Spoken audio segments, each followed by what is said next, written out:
So if I have a life-dominating habit as a Christian, let's say I have a drinking addiction, let's say I've got a porno habit, is that a disease? Well, you know, there are many who believe that addictions are diseases. Some people would say that only chemical addictions like alcoholism are diseases, but many others would say that porno addictions are diseases and that gambling addictions are diseases as well. It is the majority report around the world, particularly in the United States, and is endorsed by the American Medical Association, has been for many years, and the World Health Organization. But there are many researchers, doctors, and psychologists who dissent from this, and that number is growing all the time. The disease concept of addictions is losing ground, and non-disease models are gaining ground. Now, let's make a differentiation here between chemical dependency and disease.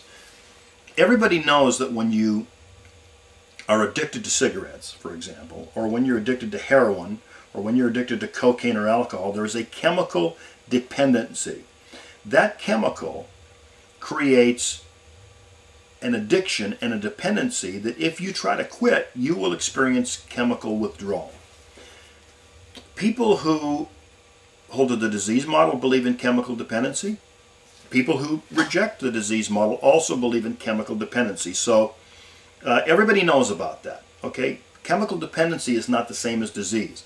It's also true that everybody knows about brain chemistry who is familiar with addiction. We know all about endorphins.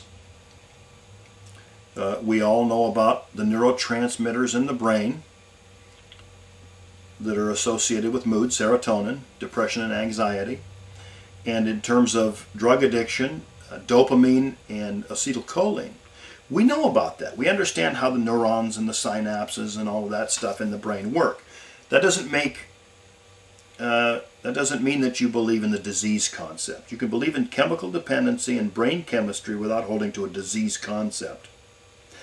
If you believe that your habit pattern, your sinful habit pattern, your life-dominating habit pattern is a disease, then you are adopting a very inclusive definition of disease, almost metaphorical, like when you say that a joke is a sick joke, or that the color of green on the wall is a sick color of green.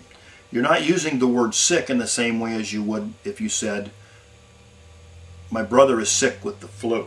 You can go to the doctor, and the doctor can see the influenza virus.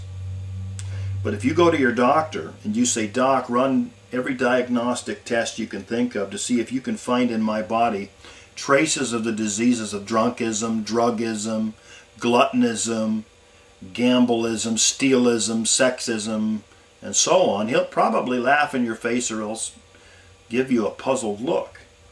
You can't see these things. These things do not exist as real entities. So when we talk about them as diseases, we're speaking metaphorically. In fact, most people who are involved that I've ever talked to in the field of alcoholism and addictions agree that alcoholism, for example, is not a disease in the same way as cancer, malaria, or heart disease. Again, you can run some diagnostic tests. You can see hardening of the arteries. You can see gallstones. You can see an influenza or an HIV virus. But there is no microbe or virus or lesion or any organic thing in the body that's an alcoholism thing. Okay?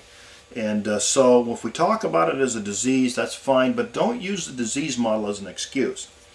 As a matter of fact, even people within 12-step traditions will not allow you, even though they believe that addictions are diseases, they will not allow you to use that as an excuse for irresponsibility. So to me, the whole idea of whether addictions are diseases or not is kind of a moot point. I don't hold to the disease model, but again, I'm not a drug and alcohol guy. My background is in theology and pastoral work, and I do have some training also in mental health. So I do not subscribe to the disease model. Now, there are some different recovery models I want you to be aware of.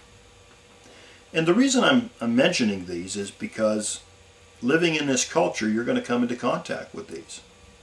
And Christians need to be aware of this. You know, up until a few years ago, when Christians had life-dominating habits, they weren't running off to some recovery place or some treatment center and being indoctrinated with worldly thinking about life-dominating sins and habits. But now there are all kinds of programs out there. For example, the 12-step programs, AA and its offshoots, Alcoholics Anonymous, and AA and NA and all the rest of it. This movement was started by Drs. Bob Smith and the Oxford Group a few years ago, and holds to the disease. In fact, they're the originators of the disease concept. The AA 12-step model basically says that alcoholism is a disease over which you are powerless and that your life is unmanageable. Then there's rational recovery, which is a cognitive approach to addictions. It was founded by an individual by the name of Jack Trimpey. And so that's a cognitive model. There's the life process model, which was developed by a doctor by the name of Stanton Peele, who taught at the Harvard Medical School and has written extensively on this subject.